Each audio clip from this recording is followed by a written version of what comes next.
Hey guys, Ash from the Captain Vitus Show here to say, maybe it wasn't so bad. I mean, yeah, I just screamed a lot in my top 20 worst movies of 2016 video, but upon revisiting my top 20 best movies of 2016, I am here to say there were lights. There was light in this just giant shit hole that we called 2016. There was actually a lot of good shit that came out this year. Some movies that have become favorites of all time, some that have touched me, made me feel things, made me just love movies again.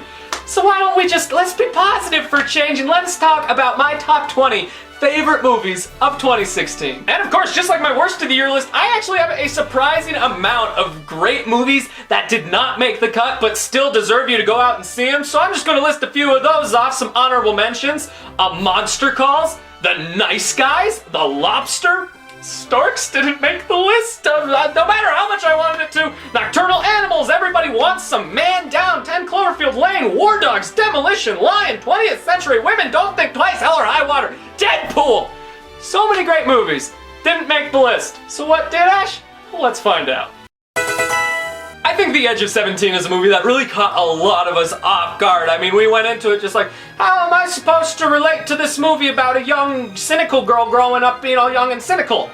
I didn't know, but it found a way. The Edge of 17 has some of the best relatability I have seen in all of 2016. It is a movie entirely based around characters. Characters that you can take a little something from each of these characters and make a little thing that you relate to. And by the end of it, it has one of my favorite endings of the year, and it is definitely deserving on this list. 2016 sucked for a lot of things, but one of the things that didn't suck was horror. And the absolute best horror movie I saw this year was The Conjuring 2. This is a horror film, one of the best I have seen in a very long time, that managed to give me what so many horror films don't manage to give me.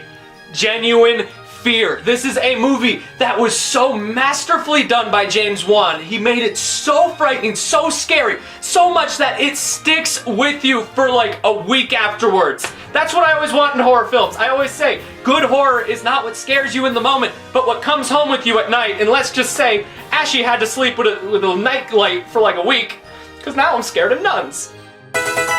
While it's not my favorite animation of the year, I am still standing by the fact I think this is the most beautiful animation of the year. The Red Turtle is truly something special. This is a movie that is a collaboration between some Dutch dude and Studio Ghibli. They came together and said, we want to make a castaway movie with no dialogue, that more so, instead of asking the question, how's this guy going to get off the island, it asks the question, why would he want to stay on that island in the first place? And that's something I think truly resonated with me in this movie. On top of that, while it made me feel in all these different ways, it's so beautifully animated. Every shot of this movie could be a potential screensaver. Every shot is art, just pop, oh look at that beauty. Sing Street is the feel-good movie of the year. This is a movie, look, I love movies, but like music is right there with it for me. So when they combine the two of them together, I get excited, and Sing Street did that masterfully. It's got a wonderful story with amazing characters as well as incredible music that I bought on my phone like literally the second I got out of my first screening of this, and one of my favorite endings of the year that manages to just make me cry every time I watch it. It is something special. Look, I'm a big dumb guy who loves crazy stupid westerns, and The Magnificent Seven gave me that. This is a movie that not only do I think it surpassed the original Magnificent Seven as far as quality goes, it's also one of my new favorite westerns of the decade. This is a movie I absolutely loved. I loved the characters, I loved all the actors who portrayed said characters, I loved the story they had here and how it developed, but most of all, I just loved how it's absolute western heaven. When they get to the action set pieces in this movie, it's some of the most amazing western action I've ever seen in my life. And I love it, and I just want to wear a cowboy hat and go, yeehaw! Arrival is fucking brilliant. I mean, this is one of Denis Villeneuve's best works yet as far as I'm concerned, and it's one of the most original alien invasion movies I've ever seen, because this is a movie that instead of going the, the Independence Day route, just shooting up a bunch of stuff going, yeehaw! This movie instead went for a more smarter take. It went, hey, what would actually happen if aliens came to Earth? How could we actually, think about taking that on, thoughtfully in a way that was thought-provoking and all that stuff. And then it goes on to give you the best mindfuck of the year, so all in all, great experience. 2016 was a bad year for a lot of things, but it wasn't a bad year for animation. We got a lot of good shit, and Kubo and the Two Strings proves my point to that even more. This is, in my opinion, Laika's best work yet. It has a beautiful and dark story that manages to really maturely ask questions about death in a way that's really on the nose. It's not like so many other movies you see that you're showing to the kids where they're like, oh hey, we need to talk about death, but you know, in like just a normal way. No, this movie tackles it head on in meaningful and thought-provoking ways, and as well as all of that and having great characters, it has some of the best stop-motion animation I've ever seen in my life. Like, it is truly astounding. I bought the Blu-ray and watched all the special features, and let's just say, I will never have that amount of dedication for anything. Oh, Captain America Civil War, how I hated you at a point, but then I decided, nah, fuck it, I love you. This is a great superhero movie, a great new addition to the MCU. In fact, one of the best additions we have ever seen to the MCU that's able to fix a lot of problems I've had with the universe. I mean, I have problems with this universe being too jokey and how there's no stakes and how it's just never dark enough. Captain America Civil War, it went dark enough. It did the things. It did all of it, and it had one of the greatest superhero fight scenes I've ever seen. That airport scene, it's amazing. It's brilliant. It's breathtaking. Spider-Man's badass. Giant Man is badass. Everything is badass. Yeah, Martin Scorsese did the impossible with Silence. It made me, a very hardcore atheist, fall in love with the idea of faith. This is a fantastic faith-based film that, yeah, maybe it runs a bit long, yeah, maybe it's not Scorsese's best work, but it is thought-provoking, it is meaningful, it is intense, it gets into the bit of you. I cried numerous times during this movie, as well as having incredible performances, beautiful cinematography, amazing direction. It's just another Scorsese gem. And I feel like it's getting overlooked, and that makes me sad.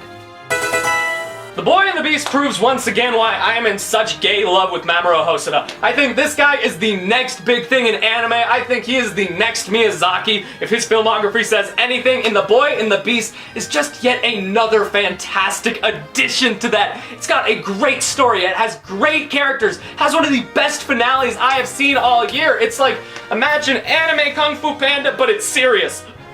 And it's amazing, it's that.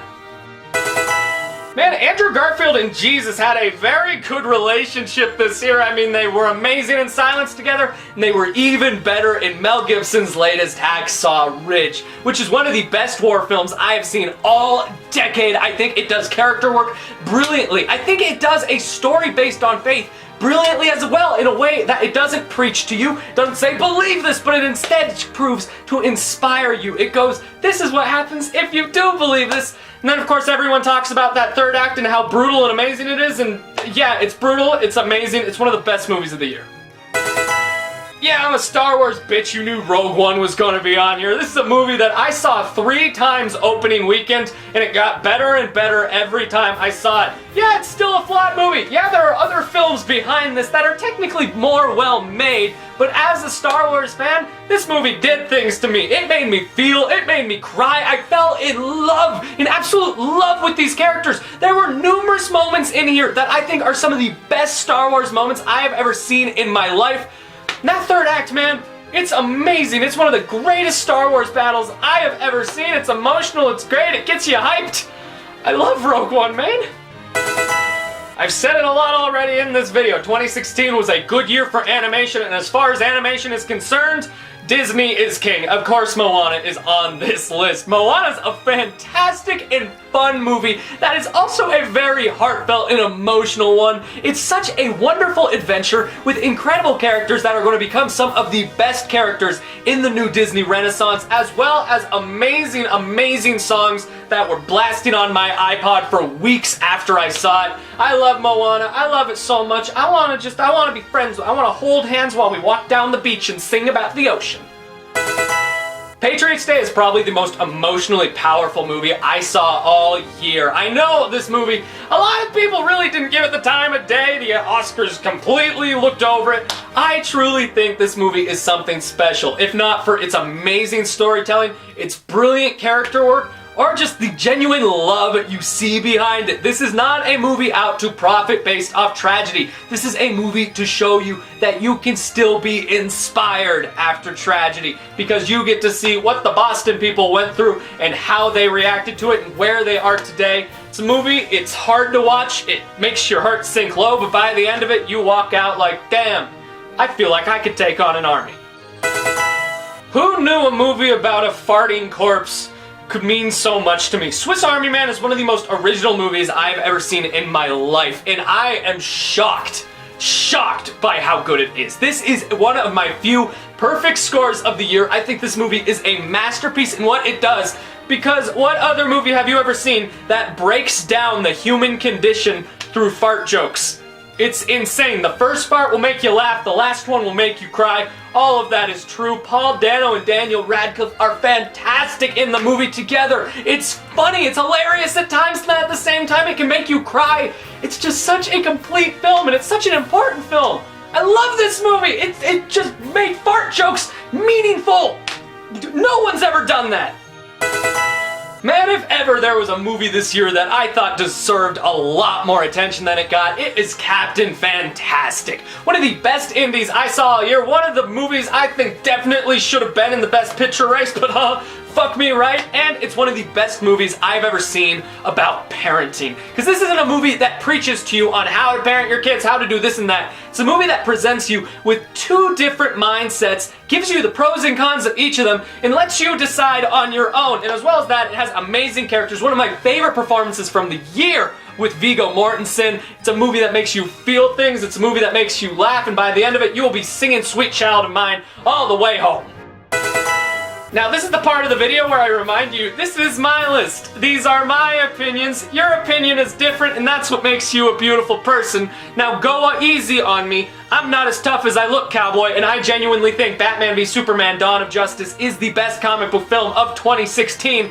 And, dare I say, a comic book masterpiece. I know this movie has split the masses. I know some of you are viciously getting ready to write at your keyboards like that. Just calm down. Just calm down for a second. For me personally, I understand why people don't like the movie. But at the same time, I've seen this movie so many times. I've seen like the Ultimate Cut 3 times now. 1 time for each of the 3 hours. And I genuinely love it. I love the character work it does. I love the metaphors it presents. I love the cinematography. I love the directing. I love the fact I finally have a cool cinematic Batman. I love everything about it. And I've tried really cool to be calm here. So shut up! Man, if there was ever a snub at this year's Academy Awards, it was Your Name not getting a Best Animation nomination. I mean, this movie is absolutely 100% incredible. Everything all your hipster friends who live in LA have told you, this and that, it's all true. Believe the hype on this movie. This movie, it starts as one thing and you're like, oh wow, this is really fun, this is really entertaining, I like this. Then it drops some bombs on you, it makes you start thinking, it gets all fucking philosophical, it starts throwing twists at you that you're like, wow, and it turns into one of the most original love stories I've ever seen in an anime, I've ever seen in a movie, period. And it's beautiful, makes you cry, it's just imaginative, it's truly, truly 100% special, and you should all go see it and write angry words to the Academy for letting it slip through their fingers. All that being said, as far as animation is concerned, I haven't seen one movie this year that was able to match up to the love I had for Zootopia. This is a movie that excels in so many different places. I mean, it's a phenomenal buddy cop movie. It's a phenomenal movie about racism. It's also a phenomenal movie about, just animals walking around doing their thing, just chilling, like being like, hey, I'm anamorphic. It's a movie that does all these things and mixes them together to create something truly original, truly spectacular, and truly thought-provoking. This is a movie you need to show to the children because it's got messages in here, especially in today's day and age, in today's global climate. This is a movie we need. We need movies like Zootopia to remind us we all need to be together. Unity. And that brings us down to number 1. Ash, what is your favorite movie of the year? What's the movie that made your heart soar? What movie did you love so much that you saw it 4 times in theaters? Well, I think you know. After rewatching it 4 times, I can genuinely say I haven't loved a movie this much since 2012's Moonrise Kingdom. That's how much La La Land means to me. This movie has become my therapy. It's become whenever I get sad, I go to the theater, I buy a ticket to La La Land, I go, I cry, I feel, I walk out just happy and singing and just wee. It's a movie that means so much to me on so many different levels. It's got a beautiful story about following your dreams and dreamers. It's got some of my favorite characters of the year, favorite characters of all time, with some amazing performances behind them, some of the greatest music I've ever heard in a musical, as well as some of the most amazing musical numbers I've ever seen with my eyeballs. The way Damien Chazelle directs this movie is nothing short of godlike. It's a movie that genuinely makes me feel something. And that's what movies are for to me. They are meant to be escapes. They're meant to give you empathy for fictional characters that you don't know, empathy for strangers. Just make you go into something, have a story told to you, and make you come out feeling, make you come out different. La La Land is that kind of movie that reminds me why I love film as a medium. It's that kind of movie that makes me go, yeah, I sat through a lot of shit this year. But that came out, and that changed me. That made me happy. That put a song in my heart. That is one of the best movies, not only that I've seen all year, but that is one of the best movies I have ever seen in my life, period. And with all that, there you have it, my top 20 favorite movies of 2016. That was a breath of fresh air after recording the worst video and getting really angry and riled up. Now I can just be like, oh, we're calm, we're good. But of course, I want to hear what you guys think. What are your favorite movies of 2016? What are the movies that made your heart sing? Movies that made your heart fly? The movies that made you go, haha, yeah!